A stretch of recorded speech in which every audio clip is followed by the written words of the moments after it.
Hello, hello. This is Beyond Organic Wine, and it's a podcast. And I'm Adam Huss, coming to you from a rainy day in San Benito County, California.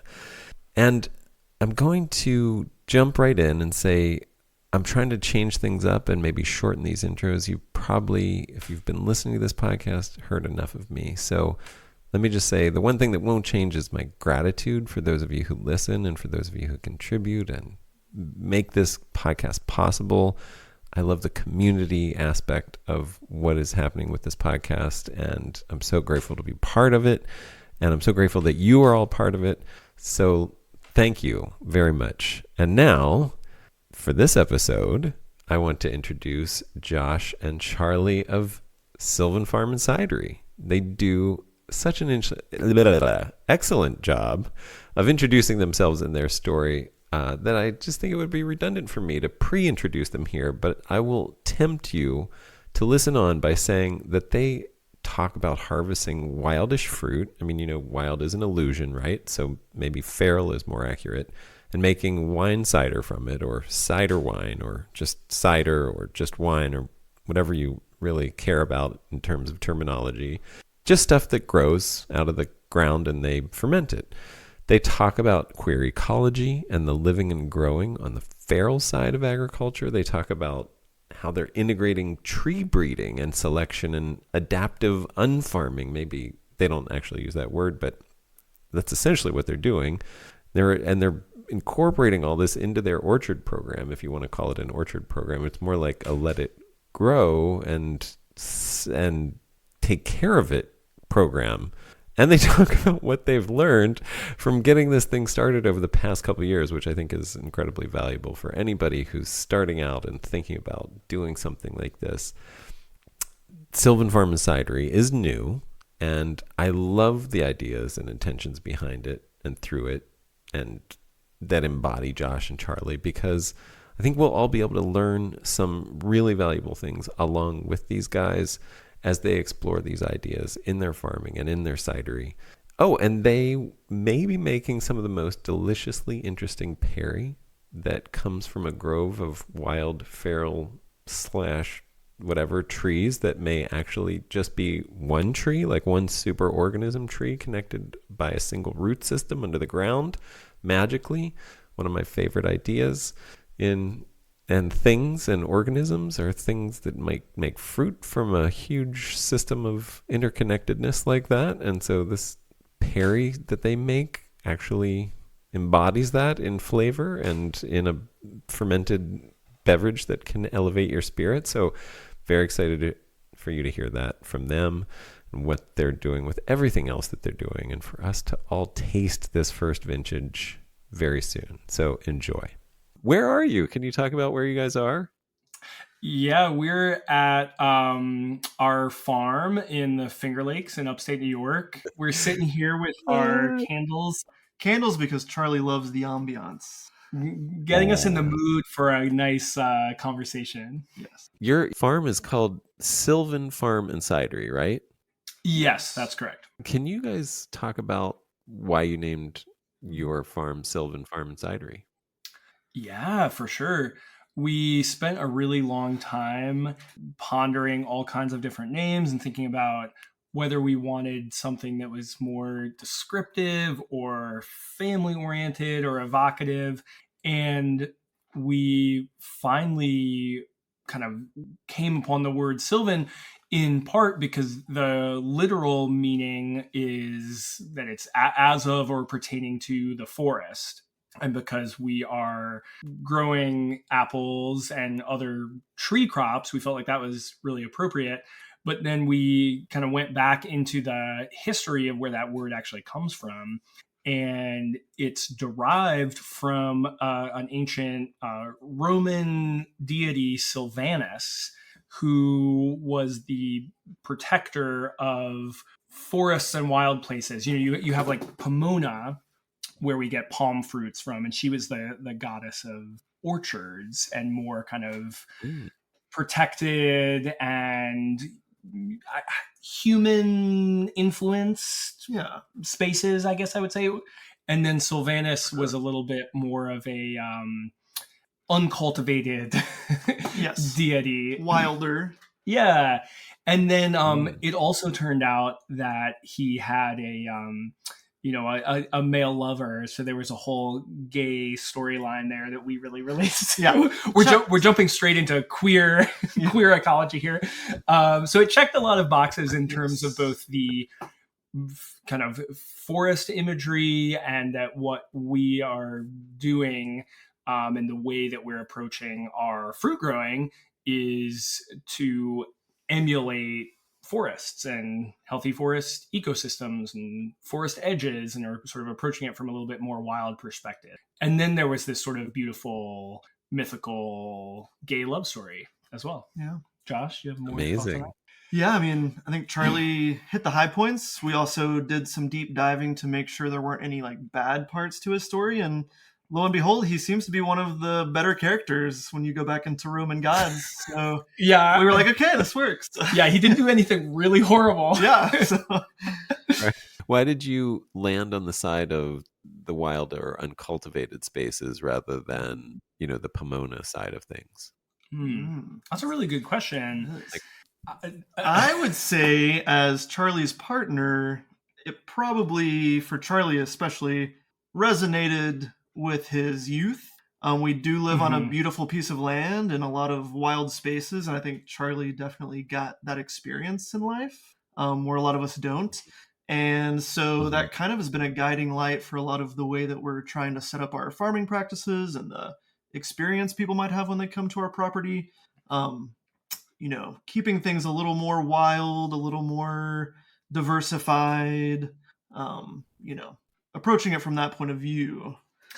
Yeah. And I think for you too, I mean, our sort of whole approach to farming is a little bit more to take the assumption that the way that nature has evolved to work for a really long time is functional and valuable and what we actually need to be learning from. So I think the idea that sort of wild landscapes are chaotic or unkempt or need to be tamed isn't necessarily the approach that we're coming to it from, but that these are places that have developed their own kind of harmony and balance. And then specifically to our landscape, we just have a ton of wild, or you could say feral or naturalized apple trees. They're ultimately not native, but have been here for a really long time and have been growing successfully for a really long time outside of any kind of very well organized orchard context. And so I think when we were approaching what we wanted to do, we aren't as drawn to an extremely structured, intensive orchard where, say, we're growing dwarf trees on trellises that look very similar to traditional vineyards and mowing and spraying. We were more interested in full-size trees growing in biologically diverse ways. So I think the idea of a thriving forest made more sense to us than the idea of an orchard, even though orchards are beautiful and glorious, and Pomona is awesome too. Oh, yeah. Very well said. Did you want to add anything, Josh? Well, it's funny. So part of kind of coming to this land has been the, realization / Charlie's uncles, who also live on this greater family farm property, kind of told us when we arrived that there are a lot of apples just growing wild in the fields, like small sprouts coming up.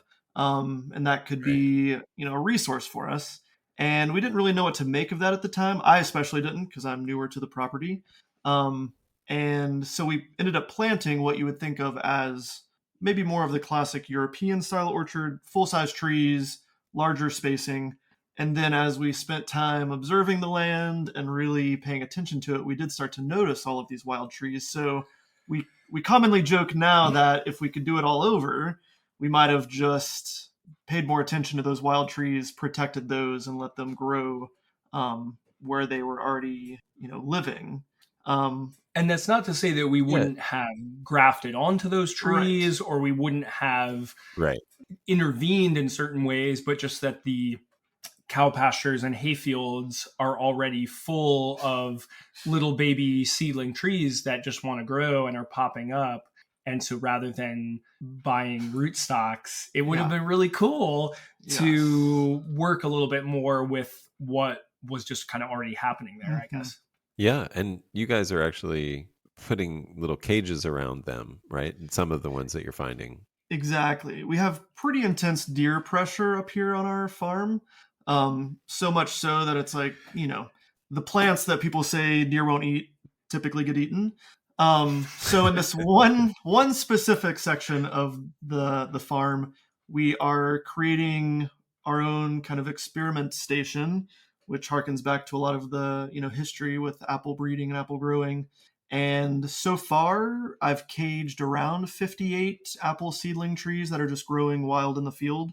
And, I think last year when I was observing this, I was kind of in disbelief. I was like, are these really all apple trees? And we had friends in the area, like we showed them pictures and they were like, yeah, those are apples.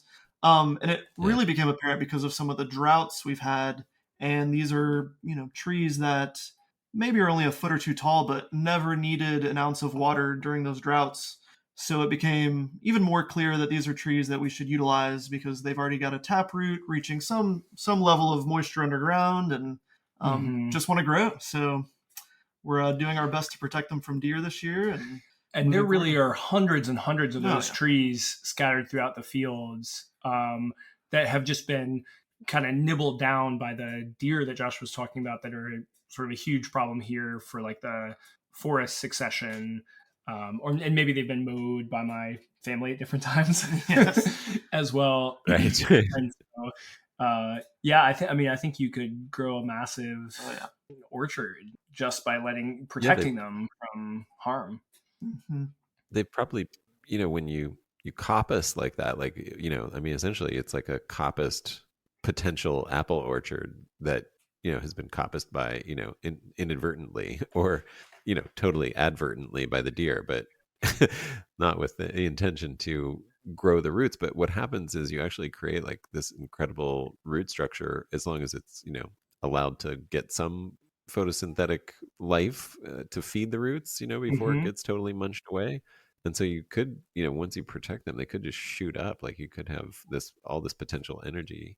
I've also heard some really amazing things about the benefits of growing these plants from seed on site, in situ. That is kind of revolutionary once you start doing it. Like what they nutritionally do. I mean, because they're like weeds, and they're there for a reason. They're like filling a niche, and they're doing all kinds of things because they're meant to be there. The reason they germinated in that spot was for all these different things that were happening in the soil and their own appropriateness for that spot. So I don't know, there's something really exciting about that for me as well. Better watch out because that's one of Josh's favorite topics. Yeah, so I mean, I'm happy to talk about the little bit that we've started to do with that exact concept, which is our first year here, we were able to make a perry from some pear trees on a different place on the farm.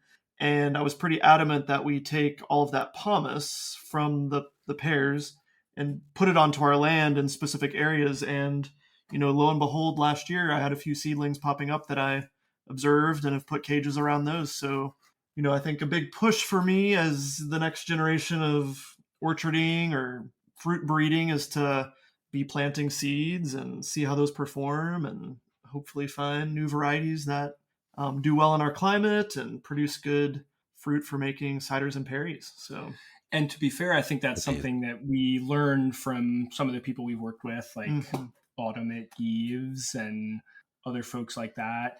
But to your point specifically, Adam, about like growing things from seed rather than transplanting as well. I know, Josh, you talk a lot about how like the disruption to the roots.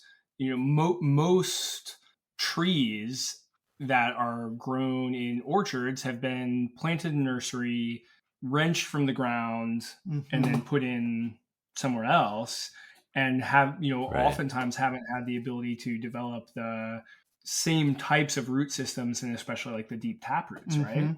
Yeah, I mean, if you think Right. about the process of most apples you'll buy in a store, they've been cut from a rootstock stool bed, planted, and then grafted onto into a nursery, and then typically planted, once again somewhere else to grow to a certain size, and then dug up. So they go through a lot, and so being able to plant from seed in situ, like you were saying, Adam, really does.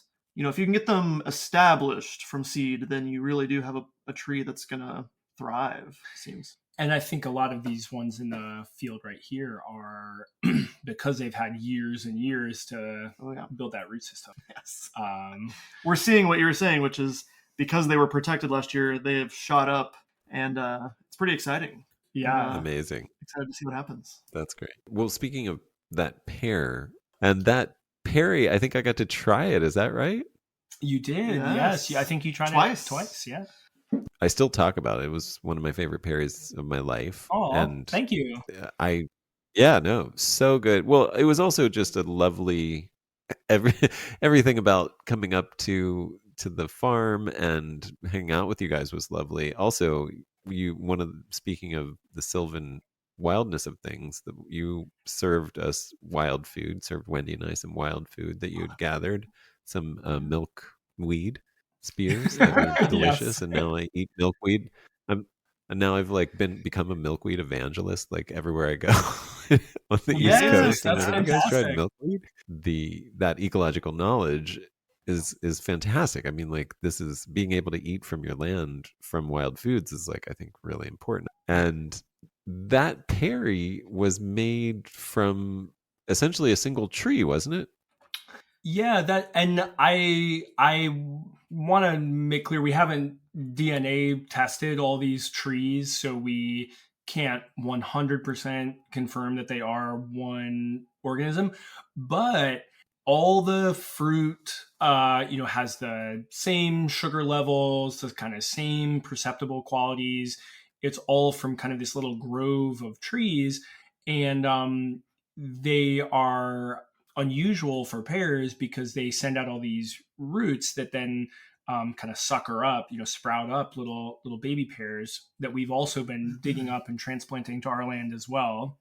Um, and so it appears to be just kind of one grove that is connected by a single root system. And it's been one of the coolest discoveries for us Yeah. on the farm because it's in a hedgerow at the bottom of my childhood sledding hill. And these are pears that, they're like chalky and really don't taste very good to eat. So they were something we like totally ignored. And then when we had learned, a little bit more about the type of fruit that made really good cider, we got really excited about them. And they were one of the few, trees that fruited the first year that we were here, and then they also fruited the second year that we were here as well, which is pretty Oh, unusual, also for completely untended fruit trees.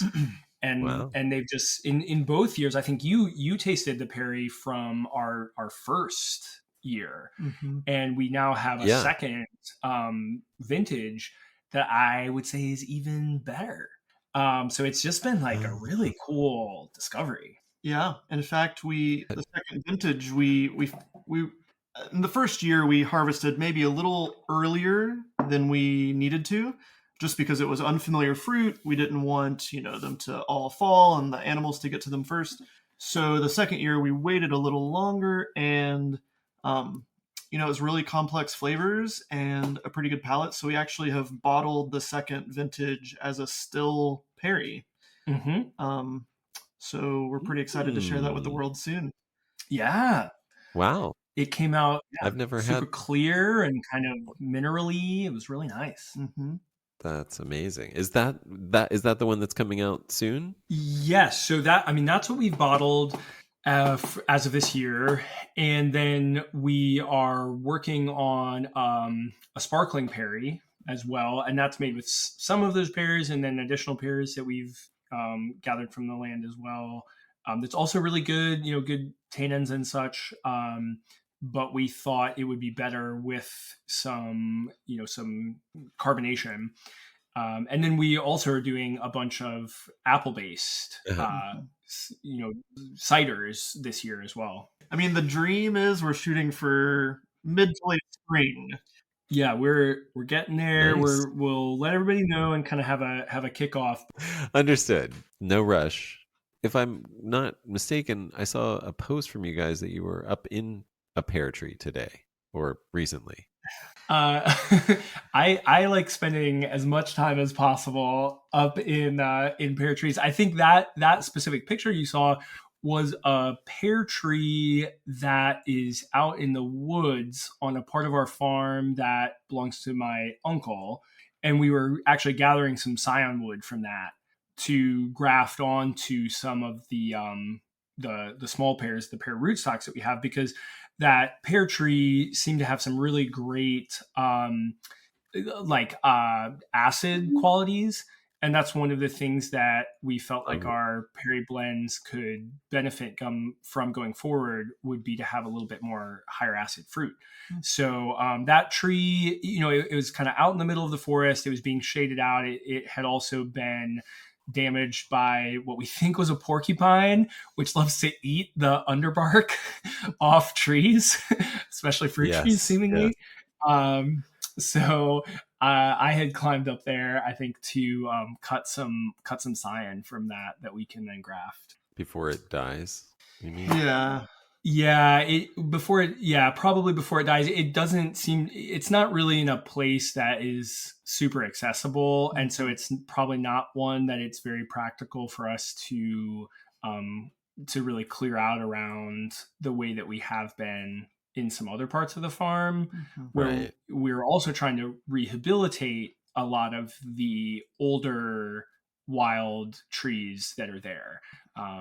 So we're kind of doing a two-pronged thing where we're trying to rehabilitate as many of the trees as we can that make sense, and learn about their fruit and whether the fruit has qualities that we want to use for cider, and then also taking scion from those trees as well and bringing that into the orchard that we are kind of planting and managing a little bit more, whether that's rootstocks that we've purchased already or baby apple trees that were kind of growing wild in the fields that we are kind of grafting some other varieties onto. Yeah, I love that. And speaking of grafting, you are doing that with some hawthorns too. Is that correct?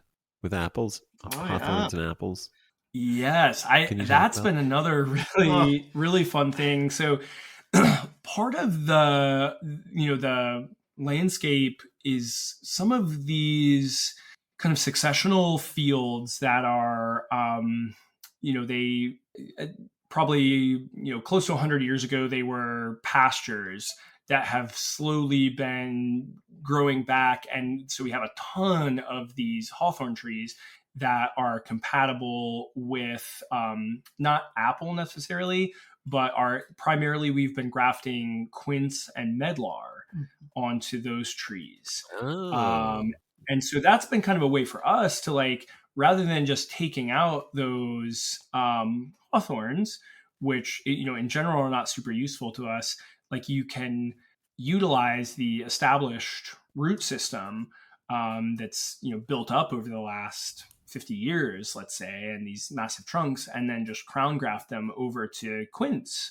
which is like an amazing fruit for making cider with. Or medlar, which we don't really know much about, but I would love to learn more about, both as something that we can eat and then potentially also ferment as well. So that has seemed to work really well. We did most of the grafting on hawthorn last year, and we've had some really great success with that, of really happy and healthy quince, especially growing on that. beautiful. I don't know if I mentioned this when I was there with you, if the topic of hawthorn came up, but I don't know if you know Diana Beresford Kroger, but if you've read any of her writings about the hawthorn, it according to her is a pretty special tree, and one of its special properties, not only like it's it's got mythical import, but it also actually has very amazing health importance, healthful benefits in that it is beneficial for your heart health. Did I Yes, mention that to you guys? I think I do remember you mentioning that, and I think through some of my, diving into the archives of more about hawthorns, that's come across, you know, in various ways. I think, luckily we still have so many hawthorns left to experiment with. Also because they have great tannic qualities, so I think Yeah. there's opportunity there to add some interesting tannins to some of our ciders. Again, another Instagram post. I'm sorry I'm bringing up Instagram Mm. post, but it moved me because you were schlepping a wheelbarrow full of stuff around, and you were talking about having a zero fossil fuel farm, fueled farm, fossil fuel fueled farm. Can you talk about that? Is that a real thing? What's going on? It, I think in on the one hand that was pretty tongue in cheek. We use our little pickup truck and we borrow equipment, but we on the one hand do want to minimize our use of equipment as much as possible. And we've talked about ways to utilize animals like sheep for grazing to replace doing as much mowing as we would have to do.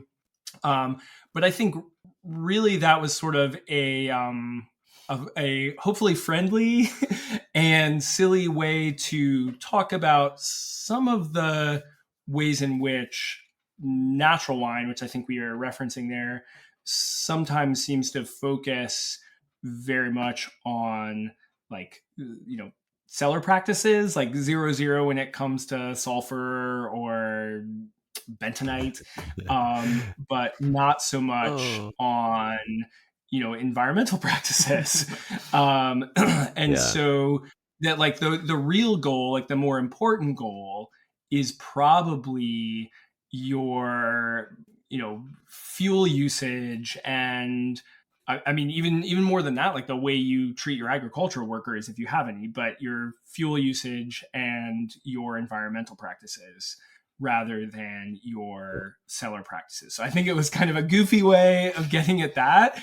But yes, that is a dream of ours as well. There should be many more zeros than the two zeros that are mentioned when you talk about 0 0 wine. There's way more zeros than that need to be talked about. Oh yeah. I know we've talked about, so, could we, like, let's say we had a donkey cart to move our apples, and could we set up a cidery that used a lot more, you know, what's the word? Gravity Gravity feeding. feeding and siphoning and that kind of thing. I mean, on the other hand, we're also, beholden to the capitalist system in which we live and the need to survive. So Yeah, there's some kind of balance there, but that's definitely something we daydream about Of a lot. course. definitely. Yeah. Yeah. No, I mean, it's like asking the question and aiming for that kind of gives you these creative ideas about like you're not going to reach that, but I think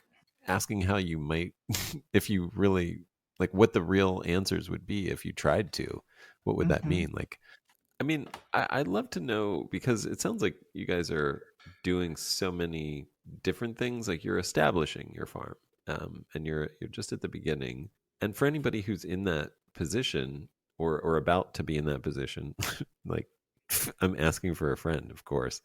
Um, Yes. but but for anybody who is thinking about this, like what has been working for you? Like what have you learned in this process? Because I know it's all consuming, and you guys have really you've been having off farm jobs to be able to like pay the bills and make things work. And so what are you finding are the realities? What do you hate? What do you love?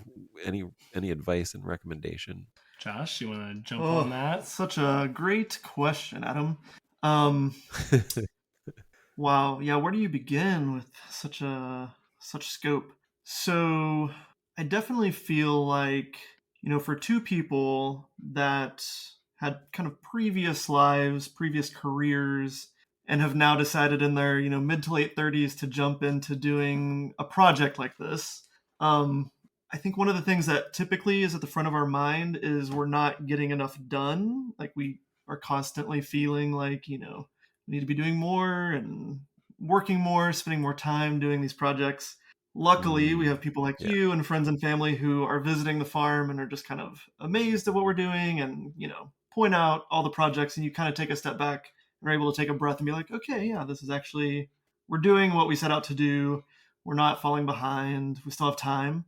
Um, but yeah, I guess advice for people, you know, we left this previous kind of career path to do something that we were a little more passionate about. Um, I think we both have been thriving in agriculture and doing hard labor outdoors, working with our hands, being able to collaborate on these projects together. So it's brought a lot of meaning to our lives in ways that maybe wasn't there in the past. I think it's a lot about kind of like trusting the process, especially the way we've decided to approach growing apples. We're not doing dwarf trees where you see apples in 3 years. The trees we planted 2 years ago, we probably won't see a real crop for another 6 years. So it's a marathon and not a sprint.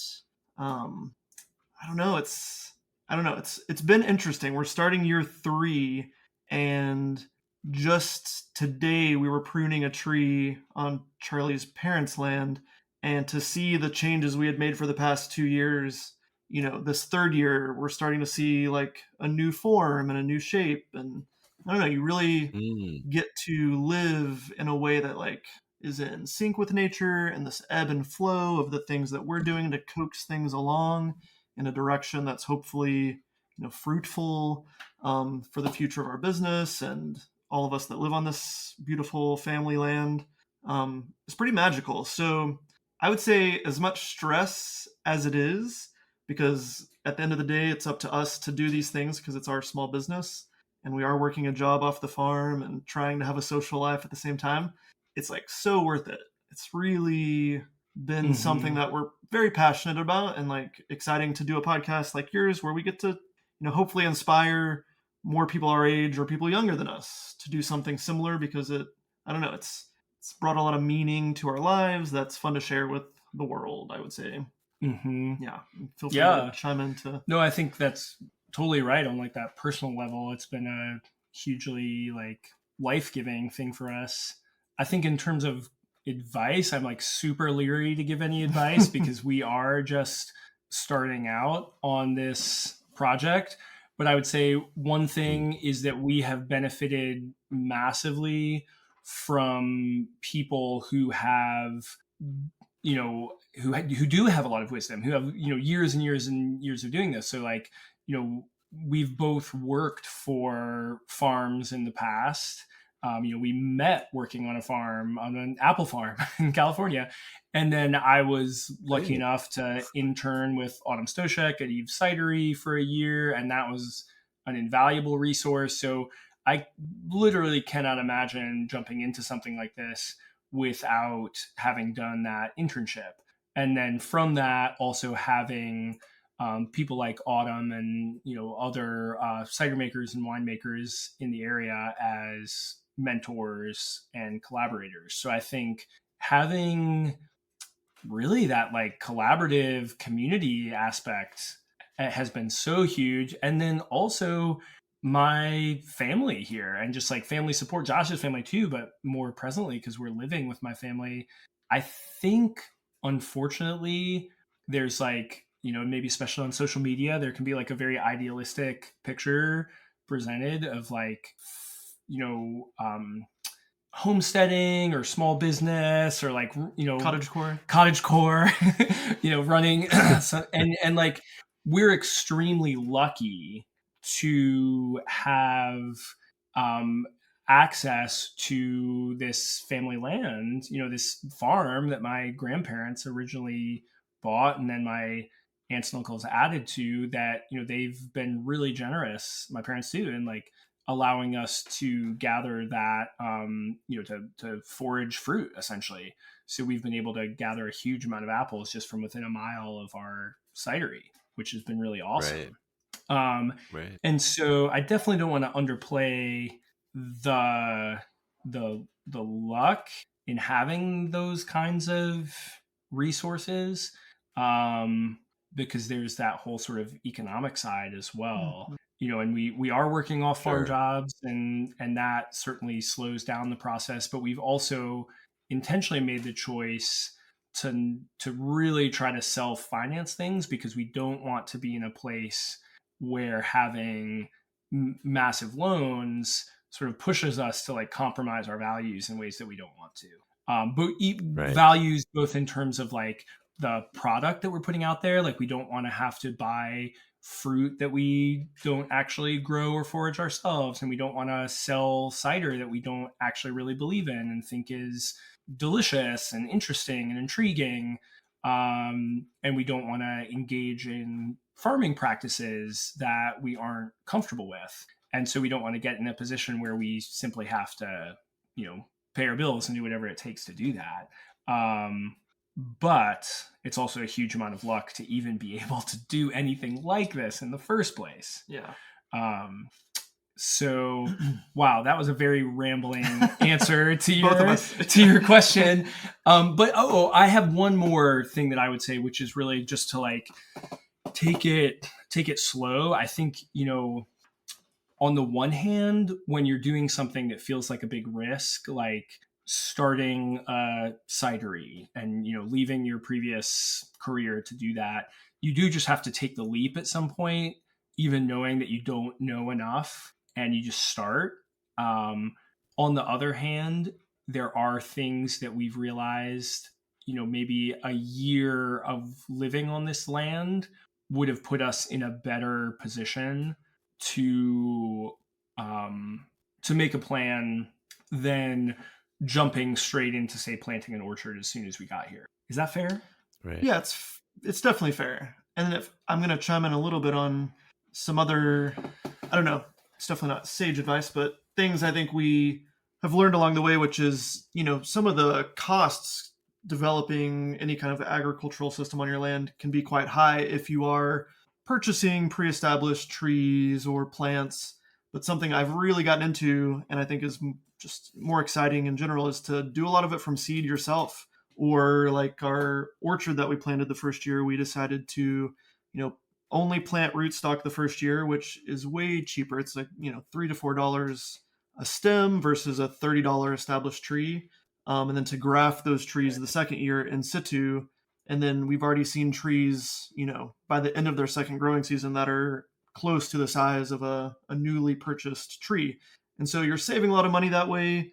I've been trying to grow a lot of nut trees and other plants for us from seed, just because, they'll be better established on our land, and the price point is just way better. So, if you're willing to take that slow start, if you feel like you have the time, yeah, then you can really, edge off some of that financial burden in the beginning. You just have to be patient.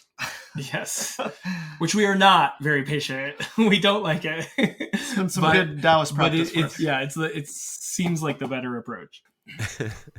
No, that sounds great. I mean, I feel that as well. Like I never wanted to live for very long until I started thinking about farming trees. Yeah. And I was like, Yeah, oh, I'm gonna Trees, need right? another 100 years to be able to see these. I know. Yeah. Something we talk Now, about a lot is how farming trees and working with trees just changes our view of time and timescales, because you're working on like a once every year harvest, and you're working with organisms that are going to outlive you. Hopefully, I mean, for sure, they should outlive you.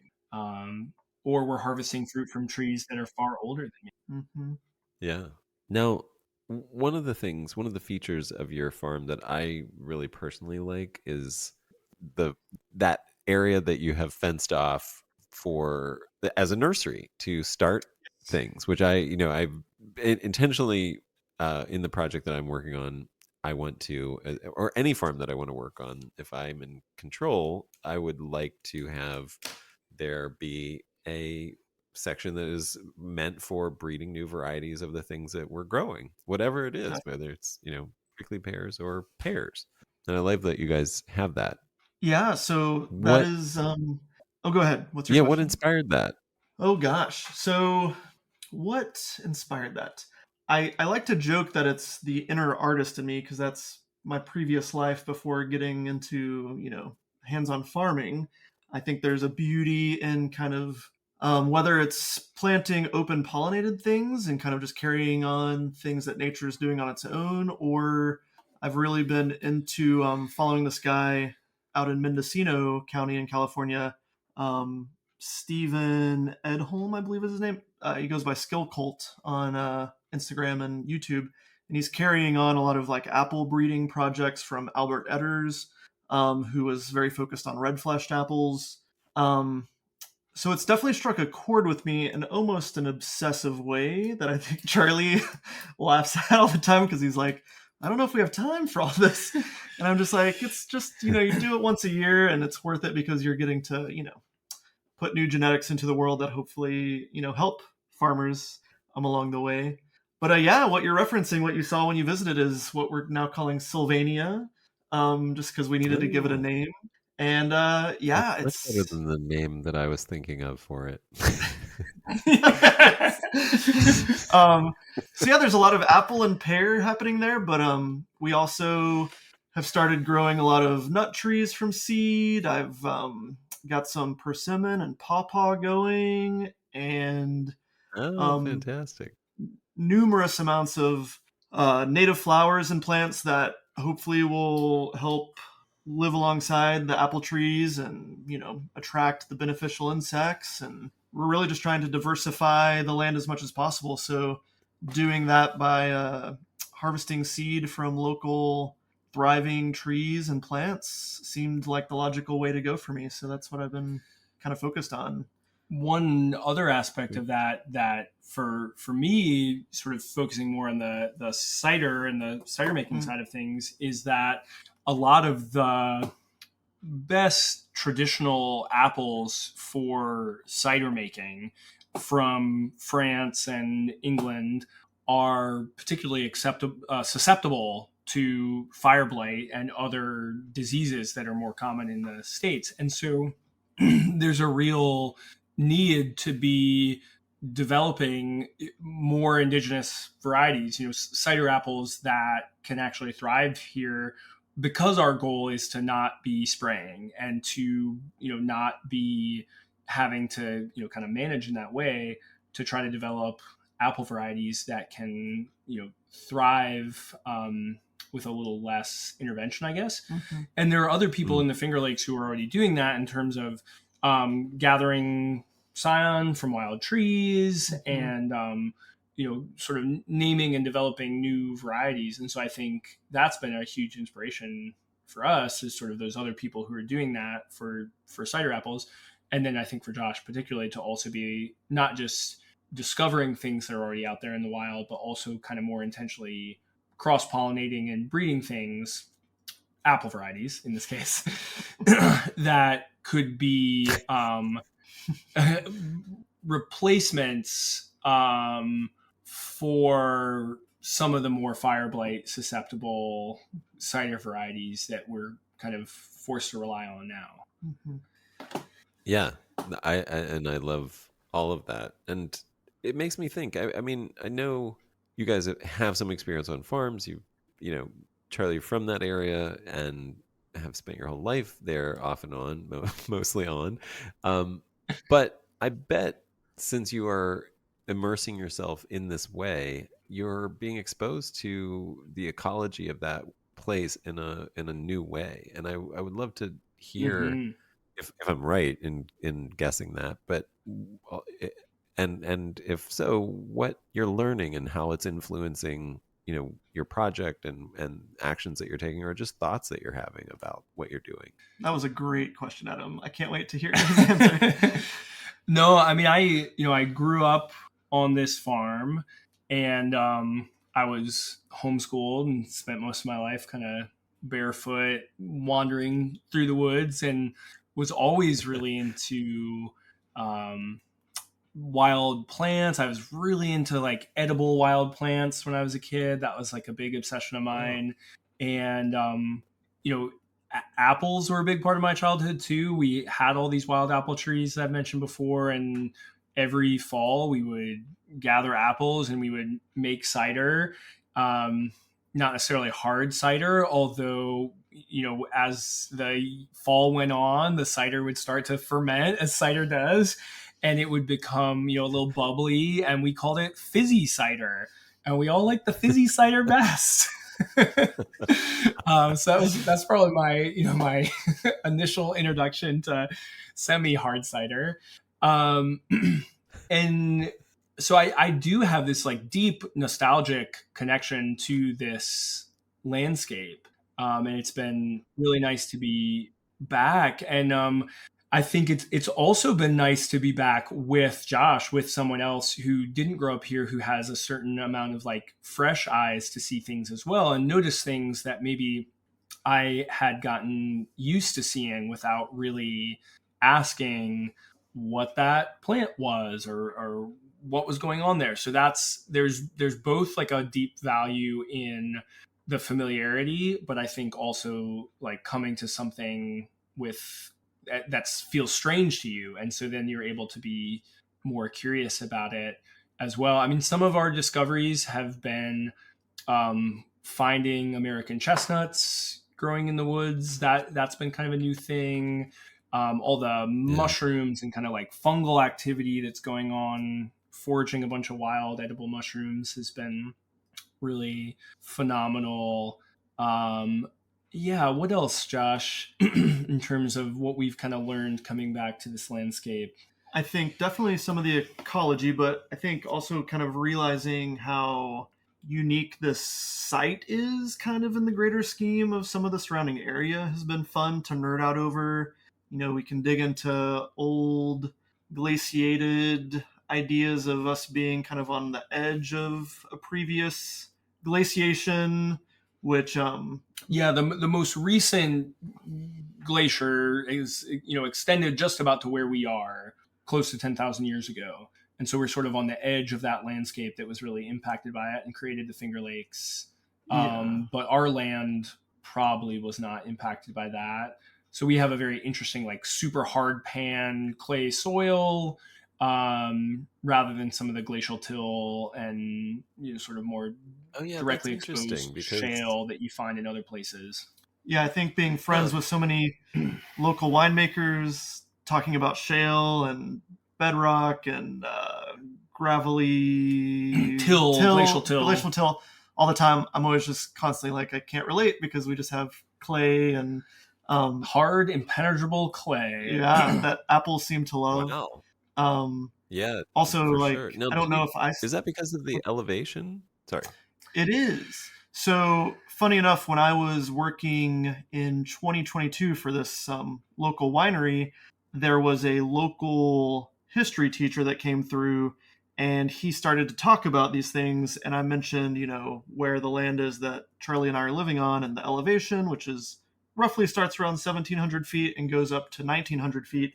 And he was like, oh, yeah, that's why you have clay, because that was never scraped by this most recent period of glaciation. So I thought that was pretty fun. I stumbled upon something online one time that I'm not sure if Charlie had been familiar with, which is that the land that we own, that you visited where we had food, is kind of divided in half by one of the smaller continental divides, which was kind of funny to nerd out over. Right. So water on one side of our land goes to one watershed, and the other goes... One goes into the St. Lawrence Seaway, and the other eventually ends up in the Chesapeake. Yep. So that's kind of fun. Right. It's like a fun, nerdy moment about this land. And then one of the other interesting things about the elevation, we've found that we are in general a couple weeks behind the valley in terms of when things start to flower and bud in the spring. And that's actually been helpful to us this most recent year. There was a pretty devastating frost event that killed, or destroyed the flowers and little baby fruits for many of the local, orchards.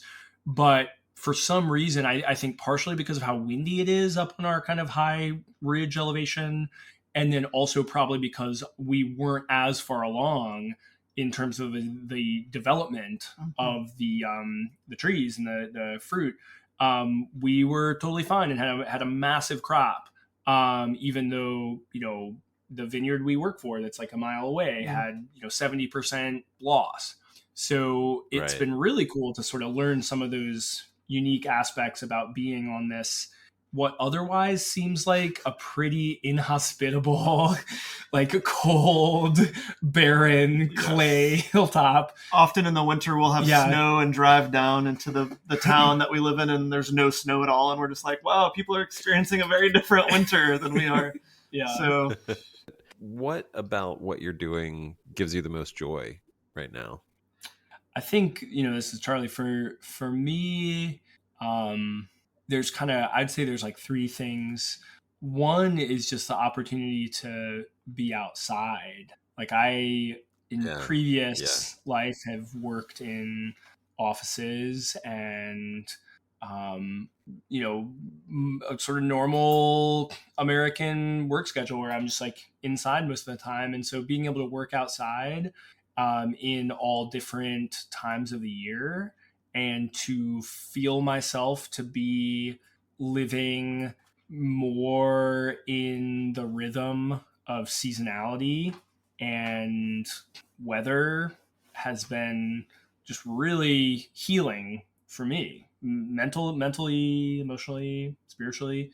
I think another aspect is just the creativity, like the challenge of starting a small business, and the creativity that goes into the cider making process, specifically the, tasting and selection of fruit, especially with all the wild fruit we're dealing with, where unlike sort of known grape varieties where, you coming into Chardonnay, kind of knowing what a Chardonnay grape is and what a Chardonnay should taste like, and maybe you're making accommodations to that specific vintage.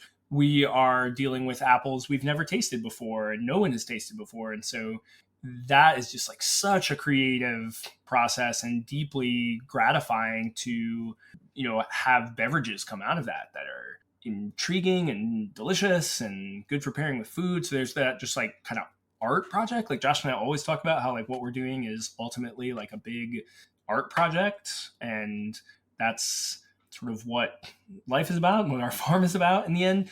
And then I think on a sort of, I don't know if it's like a sociological or political side, just like the self-determination and being more directly involved in making our own living and making our lives work has been so much more satisfying and gratifying than any other job that I've worked before. And I think it might be close to like Marxist ideas of like alienation and things like that, but being like less alienated from the means of production, as it were, I think in like a really high level has been, I don't know if it's just like, it's not necessarily just makes you happy, but satisfying in a different way to have a big project like this.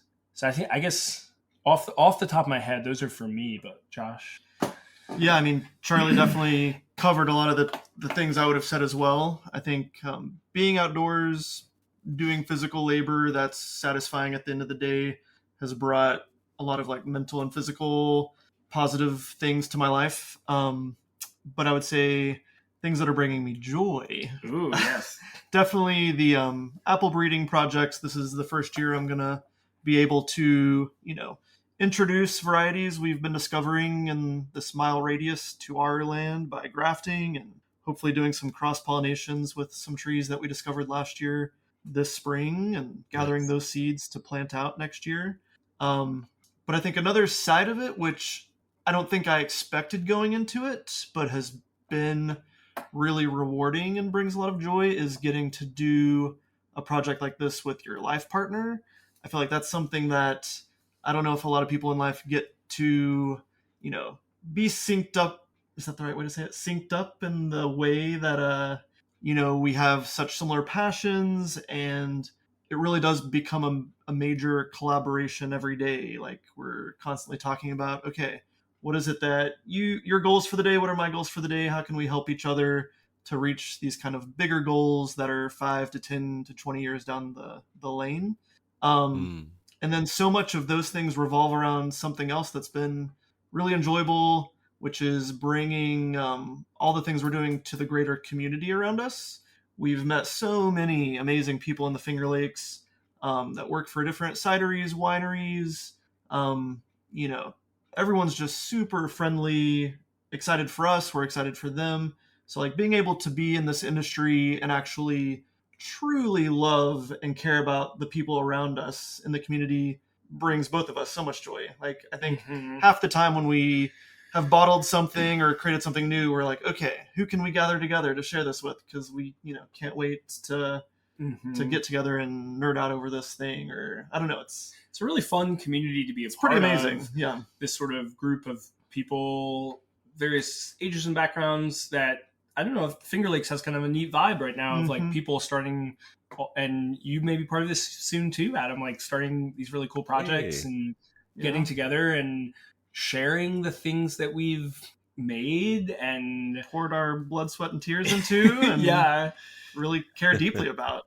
And I also like being able to do this project with my life partner too. I should have said that. You say it every day.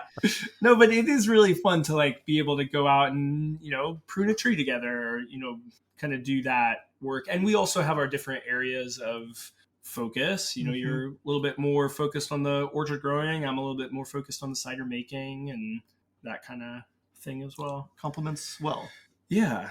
That's nice. Yeah. I mean, it's fortunate also to get along so well and have similar interests, which is, not always how things align by fortune. We don't always get along so well. We don't want to pretend that we're humans. Yeah. But there's a running joke that, from the summer we met, we've practically always lived and worked together. So it's worked out pretty well. I'm learning how many apple trees Josh wants to plant now. So this is, he's scared now.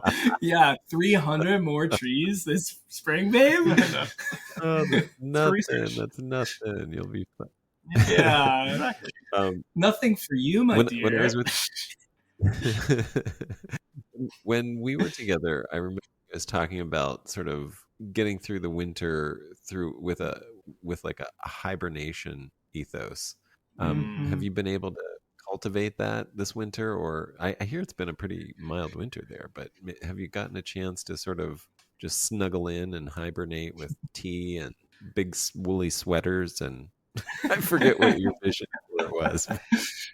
Yeah, I mean, you're right. It has been a more mild winter. Yeah. So as someone like myself who is from the South, grew up in Arkansas, I would say the winters here so far have not been to the extent in which I was warned.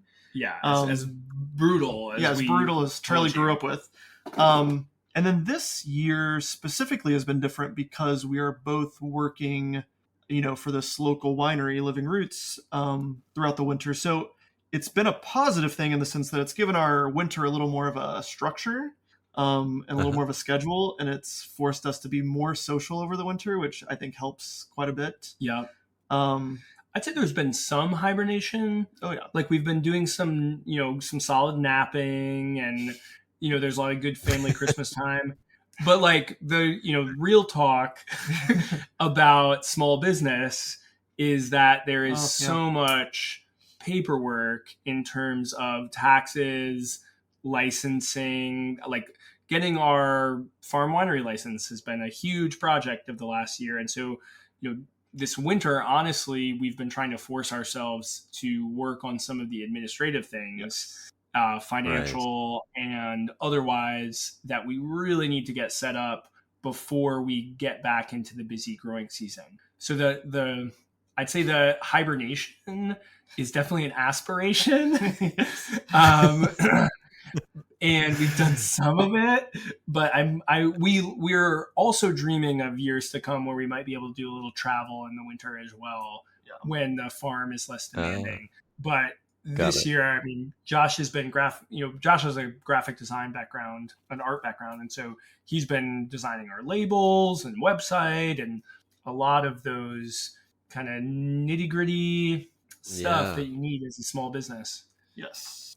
Yeah, Well, we were talking about sort of like what our farming approach is the other day, and like, we're not currently certified in any way, but the farm that we're working on that my grandparents bought back in the 70s, they were very interested in organic and natural farming, so there really has never been any spraying or anything like that going on, and our ultimate dream would be to not even do sort of traditional, quote unquote conventional organic sprays, and sort of we've toyed with the idea of like a Taoist approach to Yes. farming in the sense of like sort of going with the flow. Like maybe you are working as a shepherd, or like helping to gently, encourage and direct the trees and the landscape in a way that that you desire from your human perspective, but that you're yeah, I guess working with the grain of the universe, as it were, not to get too Philosophical. highfalutin. Yeah. no, I was looking for this. I'm glad you brought it up just now. I mean, really, that was my next question was going to be to try to draw that out of you. But when you mean that, you mean essentially even organic orcharding right now tends to use a lot of sprays, again because there are these selected varieties of cider apples that are considered delicious but not necessarily as resilient as, like, for example, some of the wild apples or the feral apples that you're finding on your farm. And you're kind of leaning more towards that direction. Is that right? You're leaning more towards, let's use these things that can grow, that have been growing here until we showed up just fine, and we're picking apples from them and pears from them and making delicious cider from them. So why don't we just do more of that? Is that am I characterizing that correctly? I think that's accurate. That's a big part of it, and a big influence for us was just realizing that this land already, it already was producing fruit. Going all the way back to my childhood when we would go and pick these wild apples that had never been tended or pruned in any way, and make hundreds of gallons of cider. So I think that's a big part of it. I think at the same time, though, another big reason for the sort of sprays and more interventionist approaches is that you're trying to achieve a more consistent crop every year as well. And so, these wild trees aren't necessarily going to produce every single year. There's, Right. intense biennialism at times as well. And also, I think something you've talked about before is that, apples kind of tend to thrive in more of like a forest edge. They're sort of like part of that successional pattern. And so I wouldn't want to say that there isn't a place for humans, which humans have been doing ever since we were human, of like trying to shape landscapes in ways that work for us, but that are also healthy and work for the landscapes themselves as well. So I think, I don't know if we know yet exactly where we're going to land on that, but we have a strong bias against just sort of assuming that we need to spray on a certain schedule or Right. intervene in Right. certain ways. And maybe there are ways to shape our business where we don't need as consistent a crop. Maybe we're able to make cider and also perhaps distill cider and produce sort of more shelf stable products as well, or aged products that can kind of smooth out those cycles. So I think that's kind of a big area of exploration for us, is how exactly to make that work. But the sort of germ of the idea was simply seeing that without any human intervention at all, really good fruit, was being produced. Is that fair, Josh? Yeah, and I think my apprehension as the person who's kind of taking on the orcharding side of things is, if all of this is already occurring on this land, and we're talking, on the immediate family land, 500 wild trees. If you're talking the mile radius where, neighbors are allowing us to also harvest wild fruit, you're getting another 100 trees probably. And so I don't want to jump into spraying things that could potentially throw the ecological balance that's been happening out of sync. I would rather observe, watch, take our time, and like only intervene in ways that maybe are coaxing it back to a healthy direction. In terms of like clearing out around those trees, cutting dead wood, pruning them, sort of gently. Yeah, it's all. I think for me and Forms of Charlie, mild disturbance. exactly. Yeah, we're not coming in to like strong arm things. And we're also, I guess, another aspect is we're working on comparatively an extremely tiny scale. Yes. So we're intentionally wanting to have a business that is small so that we can maintain quality and that it can be site specific and it can be sustainable. So, we're doing this on a small scale. We're hoping that it's going to be something that's able to also be a livelihood for us as well as producing something really good for other people. And it's also, I think, another aspect where the kind of spraying you were talking about comes in, Adam, as far as I understand it, is just like people in general are shooting for like an efficiency of yield per acre, sort of maximizing the number of trees that you can have per acre and the amount of fruit that you can get from those. And so the way that we're approaching it in that sense is never really going to be super efficient. On the other hand, we're also hopefully not going to have to invest in the same type of equipment and inputs either. And so that's Right. And hopefully we are also creating a really healthy ecosystem. Yeah. So, I mean, one of the things that you just brought up a bunch of interesting things, but this idea of like, yes, it's smaller and like, the question that I like to now ask of everybody who I interview for the podcast is sort of like to play devil's advocate with yourself, like, and your approach to life basically, and like talk about what the weaknesses are. But I think you already sort of acknowledged that in what you're saying, that it's like, it's small, it is and you also don't have answers necessarily to the questions, and so you're already asking those questions by just doing the things, like trying to figure out how to actually survive and make a living doing what you're doing. And it could work out, it could not work out. That's part of the part of the potentials. Yes, but come back to us in a couple of years, Adam. Yeah, follow up interview. And it's really tough. I mean, I've been there. I'm 5 years into a small business myself. I mean, but you also brought us some really interesting things that I think people forget, which is like, if it is a low input system, like the output, the outcomes don't have to be as large as well. It's like, if you don't take on massive debt, then you can work jobs that you love, even if they pay poorly, because you don't need all this income to cover it. And I think, I don't know, that's sort of like an analogy really, but I mean, maybe that's also true to farming.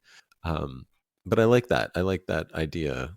Do you have any other doubts or questions or insights like that about, benefits, pros and cons to approaching the small farm world that you're doing?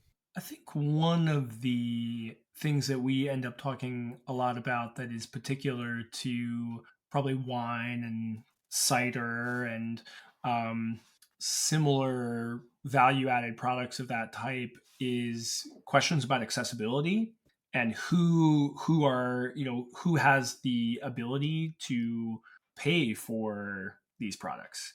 And are we essentially producing a luxury good? I don't think cider or wine should be considered that way. I think it should be something that is accessible to everyone and is part of a happy and full life. But you do see, I mean, I think especially on the more smaller production, organic, end of the spectrum, that things tend to be pretty expensive. And so Yeah. there's sort of some bigger questions there about who is it for. So I think that's a question That's in great. addition to what we talked about in terms of is this whole approach to farming something that can work more, more broadly? Not that we want to grow and scale up, but is it something that could, you know, obviously we're not going to feed the world with cider specifically, but having 7 or 8 billion people on the planet, what are the forms of agriculture that really work on when you're talking about that kind of scale? So I think those are just like really big questions that are really hard to answer, but we definitely think about a lot. Yeah, that is a good one. I don't know what the answer to that is either. We're on the one hand, people, incomes have not been rising in proportion to the cost of things. And then Yep. also that we're very used to extremely cheaply produced agricultural products imported Right. from far, far away.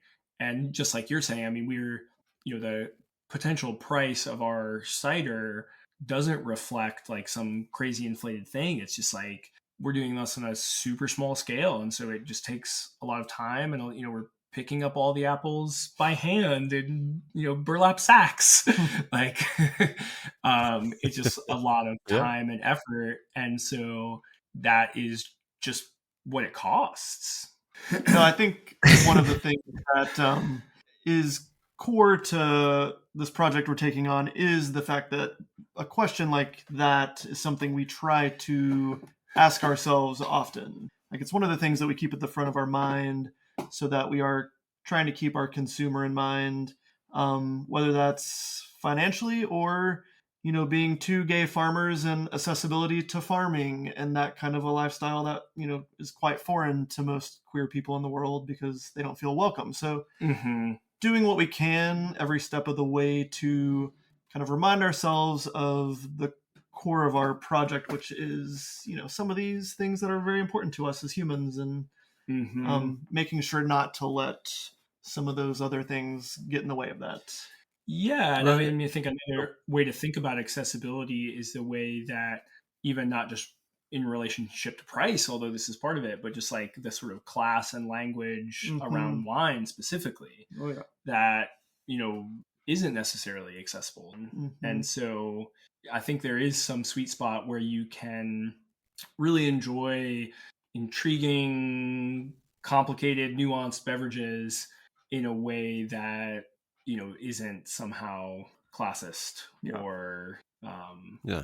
says Ostracizing. yeah, exactly, Well, it's alienating. Alien. I mean, part of my intention in getting people to get to know producers like you is that we can see how these things that are, maybe it's more hands-on, handcrafted work, but that's not just so that you can put handcrafted, and use some stupid marketing slogan. It's like these grow out of your values, like what you're doing and the reasons, for all of these things that are legitimate and add to the quality, I think, ultimately, of what you're trying to sell aren't just gimmicks. They're Yeah. not marketing, that they grow out of values that are about, that are ecological, that are, caring about where you are and caring about the people that you work with and the people that you serve, and the land that you get to be, you know a shepherd of, or whatever, whatever the right term is for that. And yeah, so I don't know, I do like that. And I wanted to ask, are, like, in terms of just, if somebody is a queer person who wants to know more about farming, like, are you giving access to people to come visit, like, or anybody that wants to just visit or anything like that? Is there a venue for that yet, or is that a plan? Or what, any response to that that you have? Yeah, so I think right now, I mean, reach out would be the big thing. Reach out on Instagram, send us a message, shoot us Where an would they reach email. out? So you can find us on Instagram at Sylvan Farm and Cidery. It's Sylvan, Farm and Cidery. Also, that's our website. And Sylvan Cider at gmail.com. So feel free to shoot us a message. We're still under construction right now. We're we're building our house slash cidery, and we're hoping this year that we'll be able to do tastings on the farm. And, even if that's a little bit of more like a picnic table in the orchard that people can come and visit. Otherwise, we will be having our cider available at a few different locations around the Finger Lakes, and certainly available for people to order online through the website. But certainly we'd love to be able to host people in the future. That's a big part of the long-term vision, because that was such a big part of our experience getting into farming, was living and working on a number of different farms. Yeah, I would say my background is in education, so my dream would be, once we've gotten things rolling and we've really learned, the lay of our land and production and all those things, to be able to bring in an apprentice. I mean, Charlie obviously gained so much knowledge and community from working at Eves with Autumn and Ezra. I really lucked out somehow by finding two gay farmers in Arkansas to work for back in 2017. And it just kind of like opened my eyes and showed me a way of life that I didn't really think was available to, someone like myself, a queer person, a gay person in the world. And they had a beautiful lifestyle and they had figured it out. And, it wasn't all rainbows, but they persevered and have really created an amazing farming community in Northern Arkansas, where they do organic flowers and vegetables and have 4 to 6 interns every year that come in and help work. And it was just a beautiful lifestyle. So if we were able to return that favor to the next generation at some point, that would be a dream come true for sure. Nice. Beautiful. Well, thank you guys. Is there anything that you wanted to say that I haven't asked you about? Gosh, That's a good question. covered so many good topics. It's okay if there's not. If there's anything else that I would say right now. We should let everyone know that deer fences are very expensive. Yes. Oh, what have you found out? Have you gotten some quotes on deer fences? Yes, we sure have. And it's just, Do you have a price per acre or price per foot or anything? Do you know? We have to go back and look at it, but it was like tens of thousands of dollars. Yeah. Unfortunately, it's one of those things. Wow. If you're getting into farming, realize things you probably don't even think about are going to end up being major factors if you're trying to bootstrap it. Actually, I think I do have sort of one thing that I would like to say. Please. Sorry, Adam, was I cutting you off there? Nope. I just was saying, wow. Oh, yeah. So, yeah, I think one additional thing that I would just mention, which I'm sure I know and a lot of our, the people who listen to this podcast certainly already know, is just, I think cider specifically, you're the organic or the Beyond Organic Wine podcast, and you've interviewed a bunch of cider folks, but cider is still such a, I think, new category for a lot of people. And even just the idea that cider is wine in some sense, I would say that's fair. Maybe it's its own category, but it's a beverage that is beautiful, complicated, worthy to be paired with food. I think I've just really fallen in love with what cider can actually be. And that's, been through a lot of amazing producers in the Finger Lakes for sure. Autumn and Eric and, all kinds of people making amazing beverages like that. And I think that's just another real passion for us, is to see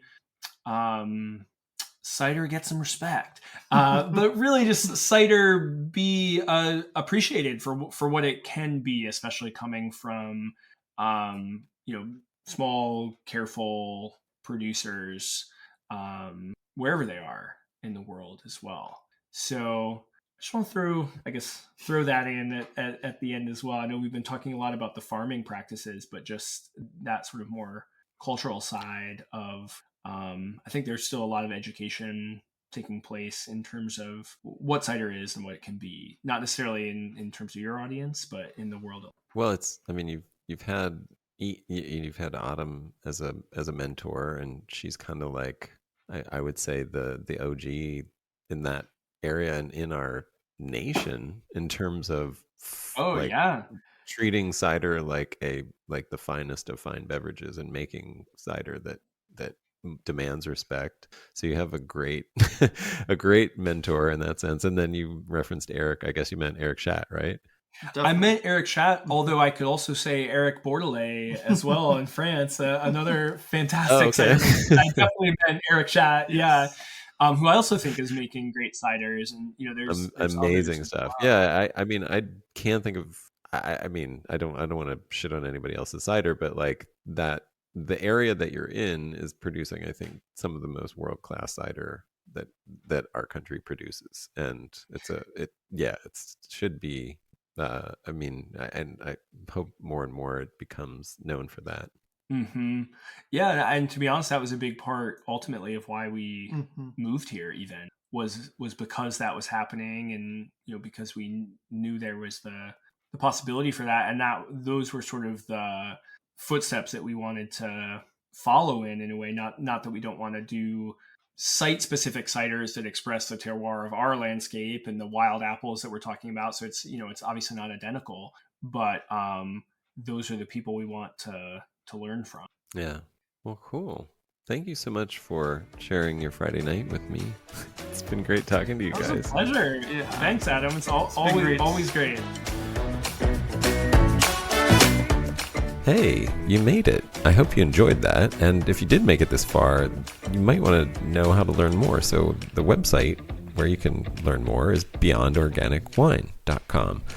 All the past issues are listed there. Issues. It's like a magazine. No, this is a podcast. All the past episodes, almost all the past episodes, going back 2 or 3 years, and then some really good ones from the beginning are not there, but they are available. They're just not listed yet because it's a lot of work to bring up these things from the past. To bring them up from the past. Anyway, I just have not had the time to add all the past episodes onto the website, but they do exist in podcast land, so they are available. And I would just, go to your podcast app and scroll back through the 150 or so episodes as of now, which is March 2024, that you can listen to. It's an amazing library of things, no fault of my own. It's just some incredible people said yes, and I'm very fortunate that they did, and so that I could record them and offer them to you to listen to. And if in any way you'd like to support this work and this library and this growing library and support the growing of this library, that is so vital and desperately needed and so important to making this possible for me to do this. Even though I love doing it, it does take actual stuff, energy, time, money, and resources to be able to make it possible. So that support is incredibly important, and that's also at beyondorganicwine.com. So go there, you can see the support page. You can also, our Patreon subscription is listed in the show notes for this episode, and ways you can donate, or just ways that you can support without costing you any money, which are simple and easy and actually incredibly value to the podcast. So thank you, and check out beyondorganicwine.com.